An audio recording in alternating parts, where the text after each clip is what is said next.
બાપુ સમજવા જેવા શબ્દો છે. એક સંત મહાત્મા પોતાના બંને પગમાં લોખંડની સાંકળ બાંધી અને કૂવામાં ઊંધા લટકી અને ભગવાનની તપસ્યા કરતા હતા અને કહેતા હતા કે જે દિવસે આ લોખંડની સાંકળ તૂટી જશે એ દિવસે મને ભગવાન મળી જશે. અને બધા ગામ લોકો આ સંત મહાત્માની આવી આકરી તપસ્યા જોઈ એના તપના વખાણ કરતા, એમની ભક્તિની પ્રશંસા કરતા. અને એક દિવસ એના શિષ્યને પણ આ રીતે તપ કરવાની મરજી થઈ, ભગવાનને મળવાની ઈચ્છા થઈ. એટલે તેણે પણ પોતાના બંને પગમાં દોરડું બાંધી કૂવામાં ઊંધા લટકી અને તપસ્યા કરવાનું શરૂ કર્યું. અને થોડા જ દિવસમાં એ દોરડું તૂટી ગયું. એટલે ભગવાન ત્યાં સાક્ષાત પ્રગટ થયા અને શિષ્યને પોતાના ખોળામાં ઝીલી લીધો અને એ શિષ્યને દર્શન આપ્યા. અને ત્યારે શિષ્યએ કહ્યું કે મારા ગુરુ તો ઘણા વર્ષોથી તપ કરે છે અને તમે એને દર્શન ન આપ્યા અને મને દર્શન આપવા માટે કેમ આવ્યા?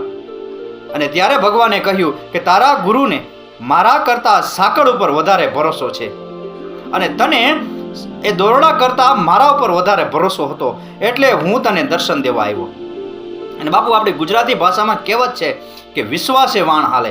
જ્યાં વિશ્વાસ હોય ને ત્યાં ભગવાન હોય, જ્યાં શ્રદ્ધા હોય ને ત્યાં ભગવાન હોય. અને જો શ્રદ્ધા અને વિશ્વાસથી ભગવાનની ભક્તિ કરવામાં આવે ને તો ભગવાન ચોક્કસ મળે છે.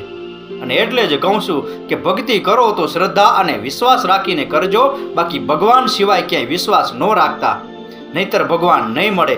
જ્યાં શ્રદ્ધા અને વિશ્વાસ હશે ને ત્યાં ભગવાન જરૂર આવશે. રાકેશ ગિરીના આ શબ્દો સમજાઈને વંદન.